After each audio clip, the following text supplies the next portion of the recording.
आजच्या या प्रचार सभेसाठी उपस्थित आदरणीय, नाव आवर्जून नीट ऐका, आमदार नारायणआबा पाटील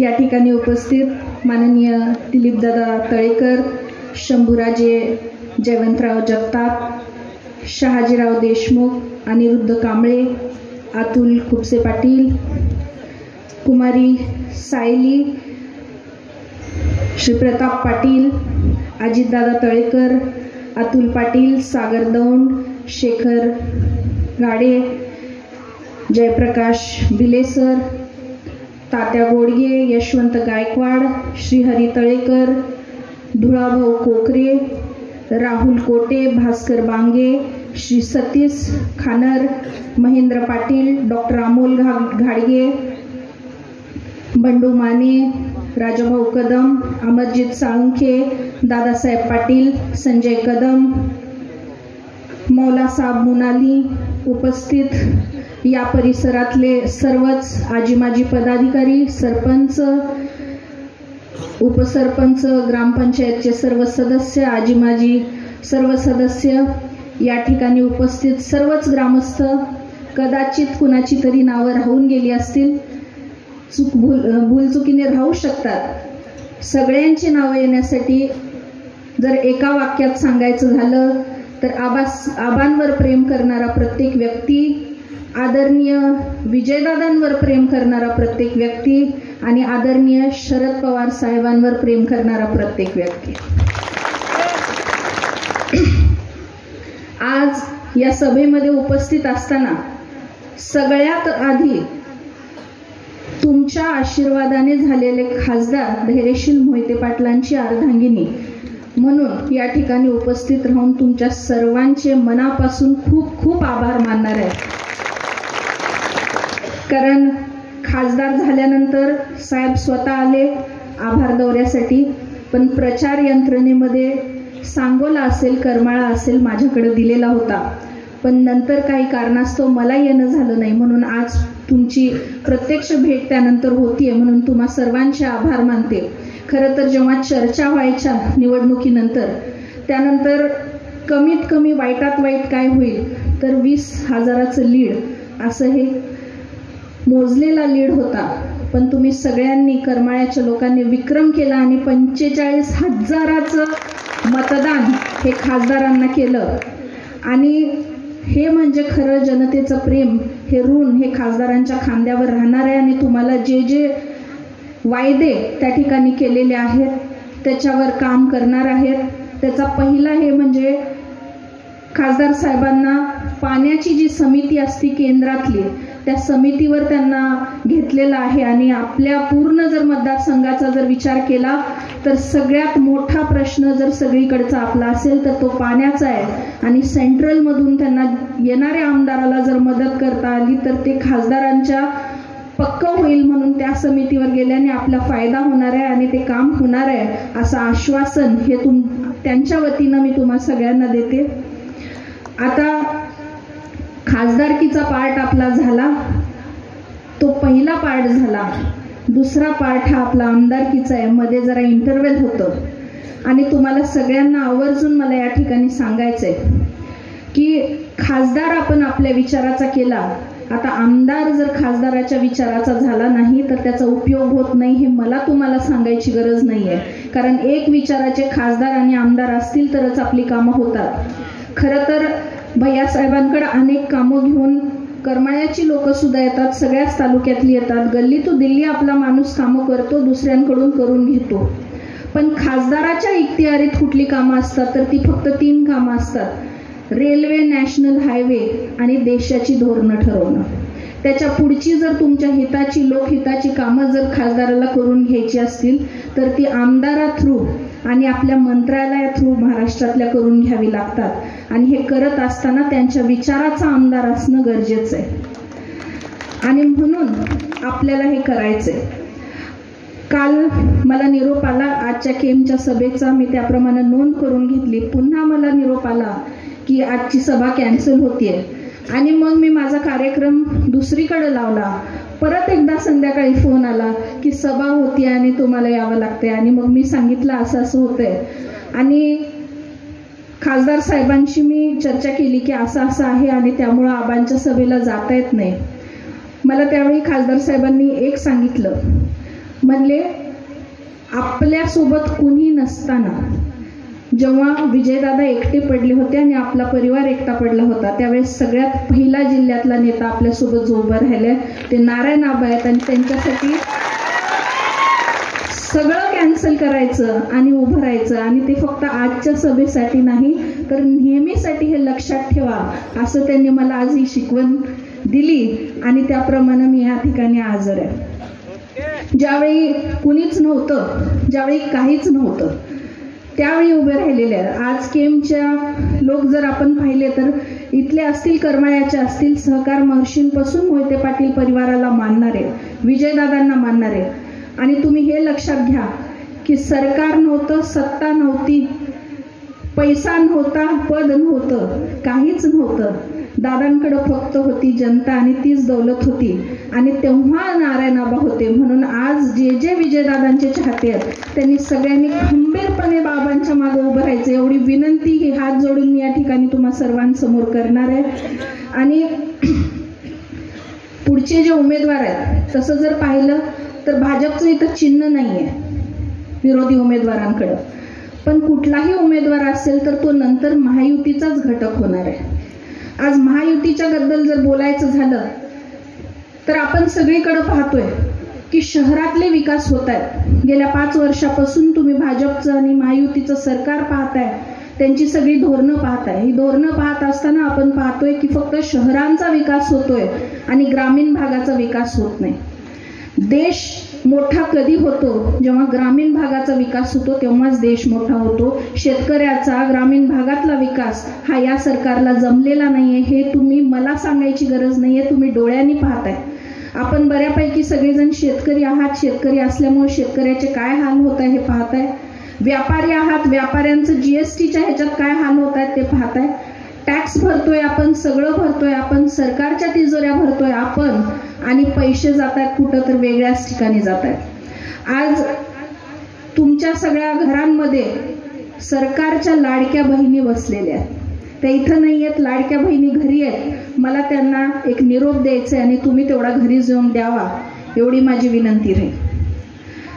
आज आपल्याच जीएसटीचा पैसा जातोय, लाडक्या भावांचा पैसा जातोय. लाडके नाही म्हणता येणार, जरा भाऊ लाडके नाही आहेत सध्या. तर त्या भावांचा पैसा सगळा जीएसटीच्या रूपानं असेल, टॅक्सच्या रूपानं असेल, हा सरकारच्या तिजोरीमध्ये जातोय. आणि तिथून तो पैसा आज 7-7 हजार जर प्रत्येक महिलेला 7.5 हजार जर मिळत असतील. आमच्या महिला जरा मऊ मनाच्या असतात. काय असतं, कुणी जरा दिलं, नवऱ्याने सुद्धा 4 पैसे ठेवले, भावानी 4 पैसे ठेवले, कुणी दिले, त्या लगेच खुश होऊन जातात. आणि याच्यामुळं परिणाम होता कारण नाही. बऱ्याच जणींच्या मनामध्ये असं चाललेलं असू शकतं, मला माहित नाही, की दादानी 7,000 7,500 दिले, आता कसं फसवायचं. रोज ऍड येते, तुम्ही सगळेजण टीव्ही समोर बसता. आज बातमी लावावं म्हणली तर बातमी आपल्याला 2 मिनिट सुद्धा बातमी बघायला मिळत नाही. लगेच ऍड येते, लगेच ऍड येते. कुठली ऍड? तर लाडक्या बहिणींची ऍड, बाकी सगळ्या गोष्टींची ऍड, भाजपच्या ऍड जास्तीत जास्त आपल्याला पाहायला मिळतात. आणि त्याच्यामध्ये त्यांना सांगितलं जातं, ह्या अशा अफवा पण अनेक पसरवल्या जातात की महायुतीचं जर, भाजपचं जर सरकार परत आलं नाही तर ही योजना बंद होऊन जाईल. मला तुम्हाला सगळ्यांना आवर्जून सांगायचं आहे, हा घरी जाऊन निरोप द्यायचा आहे. महिलांना फक्त एवढं सांगा की तुम्ही जेव्हा माहेरी जाता, माहेरी गेल्यानंतर भाऊ तुम्हाला साडी नेसवतो, 4 पैसे हातावर ठेवतो, निघताना तुम्हाला त्याचं ओझं वाटतं का, उपकार वाटतं का? नाही वाटत. तुम्ही काय म्हणता, माझ्या बापानी कमवून ठेवलंय आणि त्याच्यातून तू दिलंय. आज तेच उत्तर आपल्याला महिला भगिनींच्या डोक्यात घालायचंय.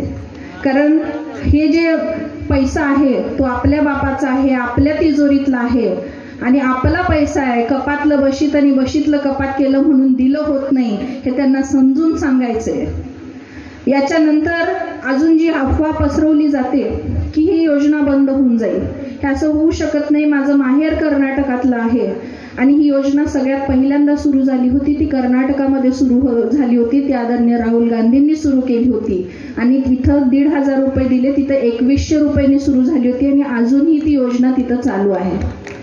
तर ही योजना तिकडून आलेली आहे, त्याच्यामुळे हे काँग्रेसचंच कॉपी केलेलं आहे. त्याच्यामुळे असं काही नाही की योजना बंद होणार आहे. अशा अनेक अफवा पसरवल्या जातात. आता दुसरी इथं तरुण मुलं उभी आहेत. तुमच्या सगळ्यांचे व्हॉट्सअप हे RSSच्या मेसेजनं भरलेले असतील. तुम्ही ऐकलं असेल, तुम्ही वाचलं असेल, ते मेसेज इतके डोकं फिरवणारे आहेत, कदाचित आपल्यासारखे लोक सुद्धा 5 मिनिट त्याला वाचत राहतील.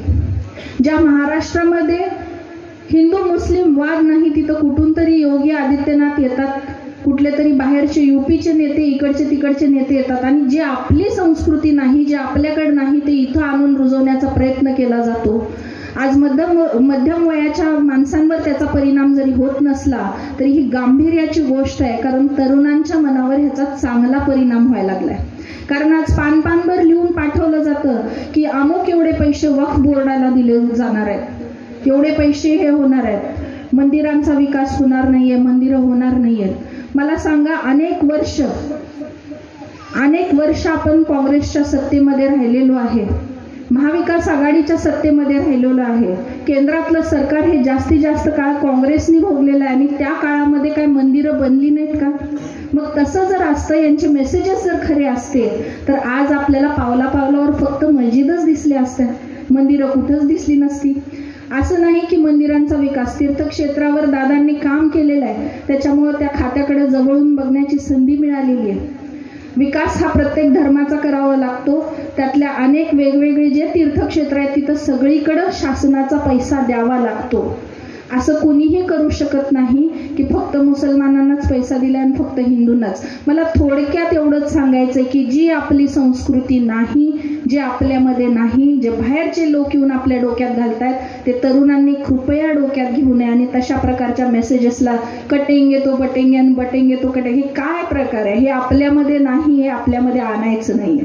म्हणून आपल्याला तशा प्रकारच्या RSSच्या विचारामध्ये वाहत जायचं नाहीये, एवढी विनंती या ठिकाणी करायची आहे. महिला भगिनींना आपल्याला लाडक्या बहिणी कशा आहेत आणि त्यांचं काय आहे हे सगळं समजून सांगायचंय. आपल्याला जर आपला विकास घडवायचा असेल तर आपल्याला महाविकास आघाडीचं सरकार आणावं लागणार आहे आणि त्याच्यासाठी आबांना आमदार बनवून आपल्याला तिथं पाठवावं लागणार आहे. आज ही आमदारकीची जरी निवडणूक असली, आज आमदार आपला जेव्हा मुंबईला जाणार आहे तेव्हाच उद्याची इलेक्शन ह्याच्या नंतरची जी येणार आहे. अनेक दिवस आपल्या इलेक्शन झालेल्या नाहीयेत, नगर परिषदेच्या इलेक्शन झालेल्या नाहीयेत, काही ठिकाणच्या सगळीकडच्या काही ठिकाणच्या ग्रामपंचायती राहिल्यात, ग्रामपंचायतीचे इलेक्शन फक्त झालेत. आपली ZPच्या इलेक्शन नाहीत, आपल्या पंचायत समितीच्या इलेक्शन नाहीत. मी मागची जिल्हा परिषद सदस्य आहे, माझी टर्म संपून आज 2 वर्ष उलटून गेलेत, 7.5 वर्ष झालेत आणि तरी पण त्या ठिकाणी दुसरा सदस्य नाही. आज सगळं ZP असेल, पंचायत समिती असेल, नगर परिषद असतील, सगळ्या ह्या शासनाच्या हातात त्यांनी ठेवलेले आहेत, जेणेकरून तिथं कारभारीच नको, म्हणजे त्यांनी कोणी अडवायलाच नको. सगळीकडे प्रशासक, सगळीकडे अधिकाऱ्यांचा कारभार, आज तिथं कोणी विचारायला जाऊ शकत नाही. तुमचा जेव्हा ZPवर कुठला तरी माणूस असतो, आज अनिरुद्ध कांबळे साहेब होते आमच्यासोबत, तुम्ही त्यांच्याकडे जायचा, तळेकर साहेबांकडे जायचा, कामं करून घ्यायचा. आज जाणार कुणाकडं? सगळं अधिकाऱ्यांच्या हातात. इलेक्शन घ्यायच्या नाहीत, भरत्या करायच्या नाहीत. आज भरतीचा विषय किती मोठा आहे. आपल्याकडं इमारती पडून आहेत, मला वाटतं करमाळ्यात तर इमारती पण नाही आहेत. सरकारी दवाखान्यात, सरकारी दवाखान्यामध्ये कोण जातं? गोरगरीब जातो, गोरगरिबाचं तिथं काम पडतं. सरकारी दवाखाने आहेत, तिथं डॉक्टरची भरती नाही. आम्ही जिल्हा परिषदेमध्ये काय प्रश्न मांडायचो? हेच तर प्रश्न मांडायचो. तेव्हा पण भाजपचं सरकार होतं, त्यावेळी आमच्या मागण्या ह्याच असायच्या की भरती करा, डॉक्टर पाहिजेत. आज तुम्ही एखाद्या मोठ्या सरकारी दवाखान्यातलं पोस्टमार्टम विभाग जर जाऊन बघितलं, मी स्वतः जाऊन बघितलंय, गुडघ्या एवढं पाणी, इतकी घाण, त्याच्यामध्ये साफ करायला कर्मचारी नाही. कर्मचारी सगळे कॉन्ट्रॅक्टवर भरती करायची तर त्यांच्या पगारी करायच्या नाही. अंगणवाडी सेविका असतील त्यांच्या पगारी होत नाहीत, आशा वर्कर असतील त्यांच्या पगारी होत नाहीत. आज जिल्हा परिषद शाळांची अवस्था काय आहे? जिल्हा परिषद शाळांमध्ये भरत्या नाहीत. भरत्या न केल्यामुळं अनेक छोट्या गावातल्या शाळांमध्ये शिक्षक नाही. आज जिल्हा परिषद शाळेमध्ये कोण जातं? गरिबांचीच मुलं जातात, मोठ्यांची मुलं थोडी जातात. मग पर्याय काय? शिक्षक नाही म्हणल्यावर ह्या लोकांनी काय करायचं तर प्रायव्हेट शाळांमध्ये मुलं टाकायची आणि तिथं फी भरायची. सगळा विस्कळीत कारभार, म्हणजे ग्रामीण भागाचा कारभार हा या सरकारला जमत नाही हे यांनी प्रूव्ह करून दाखवले आणि त्यांना जमत नाही म्हणून आपल्याला त्यांना काढून टाकायचे आणि महाविकास आघाडीचं सरकार आणायचंय. आदरणीय शरद पवार साहेबांचे हात बळकट करायचे. जुन्या काळापासून आपण पाहतोय, आदरणीय विजयदादा असतील, आदरणीय पवार साहेब असतील, त्यांनी या तालुक्याला भरभरून दिले आणि पवार साहेबांची आता ही वेळ आहे आणि आपण त्यांच्या मागे उभं राहायची वेळ आहे. नारायण आबांसहित, आमच्या सहित, तुमच्या सहित सगळ्यांनी आपण त्यांच्या पाठीशी उभं राहायचंय आणि जास्तीत जास्त मतांनी मागचे पंचवार्षिक आपण भोगलेली आहे. आपल्याला लक्षात आलंय की दुसरे आल्यानंतर काय हाल होत आहेत आणि आपला विकास काहीच होत नाहीये. विकास तर जाऊ द्या, मला वाटतं विकासाचं इथं नावच नाही, दुसऱ्या तिसऱ्याच भानगडी चालतात आणि त्या सगळ्या भानगडी जर आपल्याला थांबवायच्या असतील तर पुन्हा आपला एक हक्काचा माणूस ऑलरेडी आलाय खासदार म्हणून, आता दुसरा हक्काचा माणूस आपल्याला परत आणायचंय आमदार म्हणून येत्या 20 तारखेला भरभरून मतदान करायचंय. चिन्हाचा घोळ नाही झाला पाहिजे. मागच्या वेळी खासदार साहेबांची 58,000 मतं ही पिपाणीला गेलेली आहेत. तेव्हा त्याचं नाव तुतारी होतं, आता त्यांनी निदान नाव तरी बदललंय. त्याच्यामुळे चिन्हाचं तुम्ही विचार करा, तुमच्या सगळ्यांच्या आशीर्वादानं त्यांचं मताधिक्य जास्त होतं. नाहीतर 58,000 जर मतं एखाद्याची जात असतील तर ती सीट गेली असती, एवढं मोठं नुकसान होतं. त्याच्यामुळे या छोट्या छोट्या गोष्टी आहेत, पण या छोट्या छोट्या गोष्टींची काळजी आपल्या कार्यकर्त्यांनी घेतली पाहिजे. सगळ्यांना चिन्ह नीट समजून सांगितलं पाहिजे आणि पुन्हा एकदा विकासाचा वादा करत तुमची रजा घेणार आहे. फक्त या ठिकाणी उपस्थित असताना या केम भागामध्ये काही कामं आयोजकांची थोडीशी हे व्हायला लागली आहे. मला त्यांना चिठ्ठी देता येत नाहीये आणि थांबाही म्हणता येत नाहीये, पण मला थांबावं लागणार आहे. मी थोडक्यात आपल्याला, मी जास्त नाही सांगणार, पण आपल्याला आवर्जून या ठिकाणी सांगते की आपण निवडून दिलेले खासदार आदरणीय धैर्यशील मोहिते पाटील यांच्या माध्यमातून नुकतंच पाथर्डी वरकुटे केम बिरचात्र वस्ती भोगेवाडी या रस्त्यावरील सुमारे 1 कोटी रुपयांचा निधी हा मंजूर झालेला आहे आणि ते काम सुरू होणार आहे.